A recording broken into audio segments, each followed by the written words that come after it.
Adaptability, responding to market changes has been one of the key things that's driven Surya's growth in his business. Welcome to the session, Surya. How are you? Thanks for having me. Yep, doing well, thank you. Absolute pleasure to have you. Let's get straight into it. Tell us a bit about your business and what kind of services you provide, first of So all. my business, Yozani, is an AI digital marketing assistant. We create LinkedIn posts for companies. We also find LinkedIn conversations that you're supposed to be a part of and present comment and reposts that you're supposed to make to insert Mhm. yourself sector-specific conversations and boost your LinkedIn presence and drive business growth. Fantastic. I mean, that's so useful. I mean, business owners, we all know that we've got to be more present on various different social media platforms, but one of the biggest excuses we hear is that, I don't have the time to do all this. I don't have the time to create posts. So it's quite an important area that you're currently present in. Now you mentioned that adaptability was one of the key things that has driven progress for your business. Tell us a bit more about that. What do you mean by adaptability and adapting to market changes? Yeah, I think we're in a place where there's so many technological shifts taking place all the time. And I Mm, think remaining agile to any kind of changes that happen is quite useful. So for instance, my company was around prior to ChatGPT, and mm. upon its rise, we had to, on the fly, change our business model and our business proposition to make sure that we were offering a service that was truly valuable rather than just living in our vision. So Yeah, okay. getting the skin is important when it's Right. needed. And that's a really important skill to have, isn't it? To kind of, as a business owner, swallow your pride and think, right, this isn't working now because of changes. I've got to change my entire business model. Now, first of all, was that easy to do? Uh, no, I think it's not easy in the sense that, you feel like there's someone's punched you in the Mm, stomach and you're just like living with it. It's just there. But accepting it wasn't the hard part because I realized the scope of change that ChatGPT ushered in, and I was excited by the technological change as well. So it was like exactly. exciting, daunting, um, and it also made me feel nervous because what I thought my business was a week ago, I knew was not going to work going forward. Wow. Wow. I mean, daunting certainly is a word that we can underline over there. So a lot of owners probably listening to this video podcast are probably thinking, do you know what? Yes, while this does sound exciting, changing entire business, it also can be quite daunting. I mean, there's probably plenty of business owners out there who would have to face this prospect and change their business model, not just because of AI, but for whatever changes in their marketplace. I mean, how did you go about making their business change as significant as what you did? And what advice would you give to other business owners that have got to change their business model? I think getting mentors is quite useful. Um, so I was mentored by people from Innovate UK who gave me funding to start the business. Mm, So I had conversations with them. I conducted concierge MVP tests. By that, I mean if I have a new idea of what I think the business could look like post pivot, I try to do that in a very minimally viable way, mm. without having to build out a lot of tech, um, and just interact with the client and see if they value it and if they'll pay for it. And then after that has been validated, I'll go on to the next step. It's almost like taking baby steps, testing and measuring your journey through the change. Is that what you're saying over there? Yeah, yeah, I'd say so. Awesome. Okay.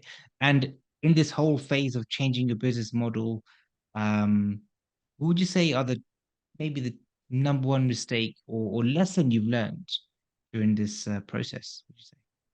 Um, I'd say sometimes I get attached to my ideas.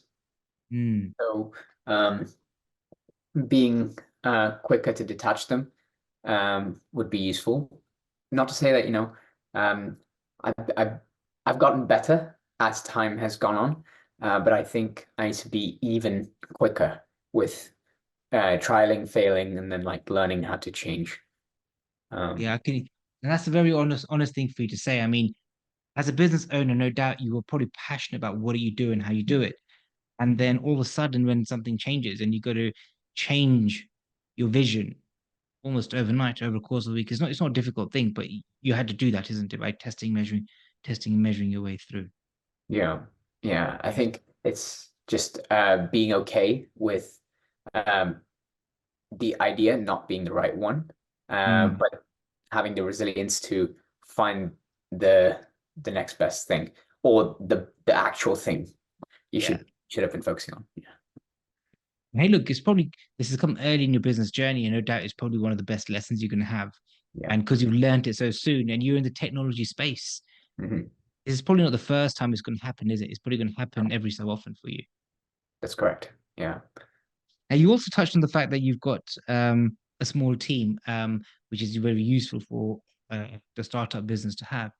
Um, Many of business owners have teams, and sometimes they don't get the best after their team members. What kind of leadership or management tip would you share with other business owners out there to help them get the best out of their team, just like how you're getting the best out of your team at the moment? yeah. I think recognizing what other interests um your team members have is very important because they might have aspirations to start their own businesses. I know that Mm, mine have some of them are working on their own startup ideas and not just seeing this as something that they have to fit into my mold. How can I help with their goals and aspirations? Adopting that mindset, I think has been important for me to is like get people on board. so to get the right people on board, you kind of have to see what else do they want outside of their pay packet Yeah. for their own journey, their own aspirations, etc. So did that not detract interest or attention away from your deliverables, or do you think it actually helped it? I think for the stage I'm at, I think it's helped it rather than hinder it. It may be different for a larger organization where they would have to depend on Mm, rigid structure. Whereas right now, for my organization, it's about being adaptable and creative. And for that, I need high-performing individuals who may have other interests as well. And I mm, can't offer the same pay packages that large companies can. So I have to go for the holistic approach, taking makes in their sense. interest into Kind of consideration. adapting and using more than just money as a Yeah, compensation, but other things as compensation as well. correct. Brilliant stuff. Now, moving on, you're in an exciting industry, so you provide a digital marketing solution for helping SMEs do the digital marketing for them or kind of do the bulk of it for them. Correct. What excites you about your industry at the moment? What one or two things do you reckon are you really looking forward to in your industry? Yeah, on a larger level, I think I just see AI's potential in helping us harness the power of creativity, because we're able to produce so many interesting content, and it's amplifying our intellectual and creative output. And I think just as a whole, understanding it, um, as in why it's able to do that is Hmm. very exciting for me. Um, and then utilizing it to kind of empower small businesses and innovators is very important for me too, because I feel like innovators are normally discouraged by society, um, and small businesses, they fail a lot. So whatever we can do to kind of keep the ecosystem diverse and enabling the little guy to win, I think that's what, yeah, I'm excited about, because AI has the potential to empower small teams Yeah, I mean, so with much big ideas. potential, but sorry. Small teams with big ideas. Small teams with big ideas, love it. I mean, there's so Yeah. much potential, but so much that's unknown is kind of scary, but also quite exciting, isn't it? And I think that's what you alluded to there. Hmm. But moving on, to now thinking about the biggest challenge. I mean, as a business owner, what do you feel is the biggest challenge to you? Now, parking aside the the economic backdrop, and all the external factors that we can't really do much about ourselves. Of What course. would you say is the number one challenge in your business at the moment? I think building trust with other people. A lot of Mm, businesses fear AI. They think it's going to replace jobs. Um, and whilst some of them, some of those fears may be true, um, how we're approaching it with in terms of our company is we're working with humans. mm. Humans are very much involved in the process. The posts that get created by us don't just get auto-published. They get sent to humans for review and improvement. So it's really just building trust with people that we're here to help rather than hinder. Building trust. And hey, look, no matter what business we're in, whether we're selling, I don't know, flasks or whether you're selling the service you're selling, we're all in the business of selling trust. So Yep. master that and you master your trade to a certain extent. But final question before we pack up for today. Hmm.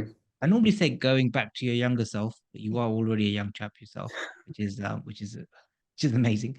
Um, if you were to start your business again, scrolling back the years you've been in business, if you start a business again, what one change would you advise yourself to make? Um, I think starting with working with people sooner. So just finding peers and finding close collaborators sooner Hmm, would be good. amazing. I mean, they say you're the average of the five people you hang around with, work with some really good collaborators early on, and you grow just as quick, isn't it? Yeah, Amazing. Well, Surya, it's been amazing having you on the show today. You've shared, no doubt, some really good creative bits of wisdom, which people will enjoy listening to, and added more another string to their bow as well. Thank you very much for your time. Hopefully, our paths cross again in the future. But until then, a wonderful year ahead. absolutely. Thanks, Amit. Take care. Thank you.